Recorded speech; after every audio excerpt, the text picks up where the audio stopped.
नमस्कार, आप देख रहे हैं 4 PM। मैं हूं आपके साथ सिमरन। दिन भर की बड़ी खबरों के बुलेटिन में आज बात होगी। कांग्रेस सांसद राहुल गांधी ने बीजेपी के एक है तो सेफ है नारे का समझाया मतलब। मणिपुर हिंसा पर कांग्रेस ने अमित शाह का मांगा इस्तीफा। कहा कि असफल सीएम को बचा रहे गृह मंत्री। झारखंड में हेमंत सोरेन रचेंगे इतिहास, दूसरे चरण में करेगा तय कांग्रेस का प्रदर्शन। झारखंड विधानसभा चुनाव को लेकर डरी हुई है बीजेपी। आखिर मणिपुर क्यों नहीं जा रहे हैं पीएम मोदी? इन सभी खबरों पर चर्चा करने से पहले एक नजर आज की प्रमुख सुर्खियों पर। नेता प्रतिपक्ष राहुल गांधी ने पीएम मोदी पर साधा निशाना एक है तो सेफ है का दिखाया कांग्रेसी वर्जन। मणिपुर हिंसा पर कांग्रेस ने बीजेपी को जमकर घेरा। कहा असफल सीएम को बचा रहे गृह मंत्री। अमित शाह का मांगा इस्तीफा। आरजेडी प्रमुख लालू प्रसाद यादव ने बीजेपी पर कसा तंज। कहा पीएम मोदी से पूछो मणिपुर क्यों नहीं जा रहे हो। सीएम की रेस से बाहर हुए एकनाथ शिंदे। कहा महायुति का बनेगा मुख्यमंत्री, मैं राज्य का भला चाहता हूँ। शिवसेना यूपीटी नेता संजय राउत ने बीजेपी सरकार पर साधा निशाना। कहा हम आए तो कई जाएंगे जेल, लिस्ट तैयार। कांग्रेस सांसद राहुल गांधी ने बीजेपी के एक है तो सेफ है नारे का मतलब समझाया। इस दौरान राहुल ने तिजोरी से एक पोस्टर निकाला जिसमें एक है तो सेफ है लिखा था। राहुल ने पूछा सेफ कौन है और सेफ किसका है। महाराष्ट्र विधानसभा चुनाव में महाविकास आघाड़ी से लेकर महायुति तक के दिग्गजों ने पूरी ताकत झोंक दी है। वहीं इस बीच कांग्रेस सांसद राहुल गांधी ने प्रेस कॉन्फ्रेंस कर बीजेपी पर वार किया है और उसके एक है तो सेफ है के नारे का मतलब समझाया। इसके अलावा राहुल गांधी ने उस बॉक्स से गौतम अडानी और पीएम मोदी की भी फोटो निकाली और उसे एक साथ दिखाया।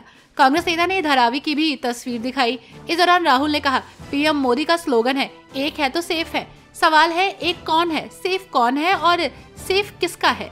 इसका जवाब है एक नरेंद्र मोदी, अडानी, अमित शाह है और सेफ अडानी है। वहीं इसमें नुकसान महाराष्ट्र की जनता का है, धारावी की जनता का है। धारावी का भविष्य सेफ नहीं है। एक के लिए धारावी को खत्म किया जा रहा है, धारावी की जमीन छीनी जा रही है। 3 मई से मणिपुर जल रहा है लेकिन पीएम मोदी मणिपुर नहीं गए। पिछले 18 महीने से ऐसा लगता है कि पीएम मोदी ने गृह मंत्री के ऊपर मणिपुर को छोड़ दिया है, क्योंकि गृह मंत्री ने मणिपुर के मुख्यमंत्री की विफलता पर आंख बंद कर ली है। मणिपुर हिंसा पर कांग्रेस ने केंद्रीय गृह मंत्री अमित शाह का इस्तीफा मांगा है। कांग्रेस महासचिव जयराम रमेश ने कहा कि मणिपुर में स्थिति ठीक नहीं हो रही है। हमारी मांग है कि देश के गृह मंत्री इस्तीफा दें। जयराम रमेश ने प्रेस कॉन्फ्रेंस कर कहा कि 3 मई से मणिपुर जल रहा है। पीएम मोदी मणिपुर को छोड़कर सभी जगह चले गए लेकिन मणिपुर नहीं गए। रमेश ने कहा कि हमारी पहली मांग है कि पीएम मोदी पार्लियामेंट सेशन से पहले मणिपुर जाएं, वहां की पार्टियों से मिले, सामाजिक संस्थाओं से मिले, रिलीफ कैंप जाएं, मणिपुर के पार्टी डेलीगेशन से भी मिले। वहीं हमारी दूसरी मांग यह है कि पीएम मोदी मणिपुर पर सर्वदलीय बैठक बुलाएं। कांग्रेस महासचिव ने कहा कि 31 जुलाई 2024 से मणिपुर में फुल टाइम गवर्नर नहीं है। झारखंड के दूसरे चरण की जिन 38 सीटों पर चुनाव हैं, उनमें से कांग्रेस महज 13 सीट पर चुनाव लड़ रही है। कांग्रेस के सामने सिर्फ अपनी ही नहीं साख बचाए रखने की चुनौती नहीं है, बल्कि हेमंत सोरेन की वापसी का दारोमदार भी टिका हुआ है। झारखंड में हर 5 साल तक सत्ता परिवर्तन का ट्रेंड 2 दशक से चला आ रहा है। बीजेपी नेतृत्व वाले एनडीए गठबंधन इस रवायत को कायम रखने की कवायद में है, तो जेएमएम कांग्रेस गठबंधन सत्ता परिवर्तन की परंपरा को तोड़कर नया इतिहास रचने की कोशिश में है। सीएम हेमंत सोरेन अपनी सत्ता को बचाए रखने की हर संभव कोशिश में जुटे हैं, लेकिन सारा दारोमदार कांग्रेस पर टिका हुआ है। कांग्रेस अपने कोटे की अगर सीटों पर बेहतर प्रदर्शन नहीं करती है तो हेमंत सोरेन के लिए अपनी कुर्सी बचाए रखना आसान नहीं होगा। यहाँ आपको बता दें कि झारखंड विधानसभा चुनाव में पहले चरण की 43 सीटों के बाद अब दूसरे चरण की 38 सीटों पर बुधवार को वोटिंग है। दूसरे चरण की जिन 38 सीटों पर चुनाव है उसमें से कांग्रेस महज 13 सीट पर चुनाव लड़ रही है।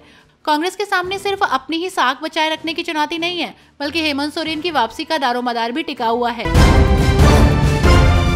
हिंसा से प्रभावित मणिपुर की ताजा स्थिति को देखते हुए नेशनल पीपुल्स पार्टी ने बीरेन्द्र सिंह सरकार से समर्थन अपना वापस ले लिया है। एनपीपी ने कहा है कि पिछले कुछ दिनों में मणिपुर में स्थिति और बिगड़ गई है। कई निर्दोष लोगों की जान गई है। बीरेन्द्र सरकार स्थिति को कंट्रोल करने में विफल रही है। मणिपुर में इस वक्त हालात बेहद तनावपूर्ण हैं। वैसे तो ये राज्य पिछले 1 साल से अधिक समय से हिंसा से प्रभावित है, मगर ताज़ा हालातों को देखते हुए एक बार फिर बीरेन्द्र सरकार की टेंशन बढ़ गई है। नेशनल पीपल्स पार्टी ने बीरेन्द्र सरकार से अपना समर्थन वापस ले लिया है। विधानसभा में नंबर गेम चालू है। मणिपुर की ताज़ा स्थिति को देखते हुए नेशनल पीपल्स पार्टी ने मणिपुर की भाजपा नेत सरकार से समर्थन वापस ले लिया है। एनपीपी ने कहा कि बीरेन्द्र सरकार हिंसा से प्रभावित मणिपुर में स्थिति को सामान्य करने में पूरी तरह से नाकाम रही है। बीजेपी के राष्ट्रीय अध्यक्ष जेपी नड्डा को लिखे पत्र में एनपीपी ने दावा किया है कि पिछले कुछ दिनों में मणिपुर में स्थिति और बिगड़ गई है, कई निर्दोष लोगों की जान गई है। राजद सुप्रीमो लालू प्रसाद यादव ने बीजेपी पर निशाना साधते हुए कहा कि पीएम मोदी से जाकर के पूछो मणिपुर क्यों नहीं जा रहे हैं। महाराष्ट्र और झारखंड विधानसभा और उपचुनावों का प्रचार आज शाम को सभी जगहों पर थम गया। प्रचार के आखिरी दिन आज सभी दलों के नेताओं ने पूरे दमखम से प्रचार किया। इस कड़ी में आरजेडी प्रमुख लालू प्रसाद यादव महाराष्ट्र और झारखंड विधानसभा चुनाव को लेकर बातचीत करने पहुंचे। लालू प्रसाद यादव ने कहा कि चुनाव में परिणाम से जीत का पता चलेगा। आगे उन्होंने कहा कि पीएम मोदी से पूछो मणिपुर क्यों नहीं जा रहे हैं, क्या वो बीमार हैं? सपा नेता फखरुल हसन चांद ने बीजेपी पर हमला बोलते हुए कहा कि बीजेपी केवल व्यक्तिगत टिप्पणी और इतिहास की बातें करके वर्तमान को झुठलाना चाहती है। समाजवादी पार्टी नेता फखरुल हसन चांद ने बीजेपी पर हमला बोलते हुए कहा कि बीजेपी सच क्यों नहीं बताती है, क्योंकि बीजेपी का इतिहास रहा है कि उसने मुस्लिम लीग के साथ कई राज्यों में मिलकर सरकार चलाई है। बीजेपी सच क्यों नहीं बताती, क्योंकि वो मुद्दों से जनता का ध्यान भटकाना चाहती है। भाजपा सच क्यों नहीं बताना चाहती, क्योंकि वो बेरोजगारी और महंगाई पर, किसानों और मजदूरों के मुद्दों पर पूरी तरीके से असफल है। झांसी मेडिकल कॉलेज में जो लापरवाही हुई उसका जवाब नहीं देना चाहती। बीजेपी केवल व्यक्तिगत टिप्पणी और इतिहास की बातें करके वर्तमान को झुठलाना चाहती है। जेएमएम नेता मनोज पांडे बीजेपी पर निशाना साधते उन्होंने कहा कि झारखंड में चुनाव को लेकर बीजेपी डरी हुई है। जेएमएम नेता मनोज पांडे ने कहा कि भले ही देर हो गई हो, लेकिन चुनाव की कमान संभालने वाले लोग आखिरकार ध्यान दे रहे हैं। लोकतंत्र को सुरक्षित रखना उनका काम है और उन्हें लगता है कि बीजेपी डर कर ऐसा कर रही है, क्योंकि उन्हें लग रहा है कि चुनाव में उनका प्रदर्शन अच्छा नहीं रहा है और उन्होंने हेमंत सोरेन को बहुत मजबूत बताया। उन्होंने कहा कि बीजेपी के लोग उनका सम्मान करते हैं। मनोज पांडे का मानना है कि बीजेपी सफल नहीं हो पाएगी क्योंकि झारखंड का नेता उनके साथ है।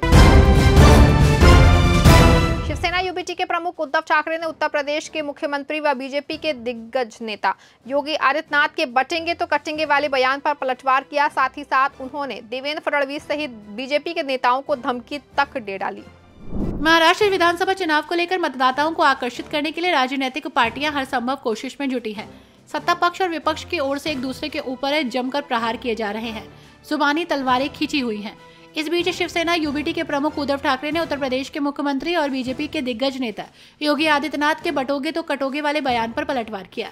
साथ ही उन्होंने देवेंद्र फडणवीस सहित बीजेपी के नेताओं को धमकी तक दे डाली। आपको बता दें कि मुंबई के बीकेसी में एक रैली को संबोधित करते हुए उद्धव ठाकरे ने कहा कि अभी संकट कितना बड़ा है वो देखो। अगर हम कटेंगे बटेंगे फटेंगे में रहेंगे तो मैं देवेंद्र फडणवीस और बाकी लोगों को साफ कहता हूं कि मुंबई में कुछ हुआ तो हम आपको काटेंगे जरूर। उद्धव ने रैली में प्रधानमंत्री नरेंद्र मोदी पर निशाना साधा। उन्होंने पीएम के इस्तीफे की मांग की है। इस बुलेटिन में फिलहाल बस इतना ही। आप देखते रहें 4 PM। धन्यवाद।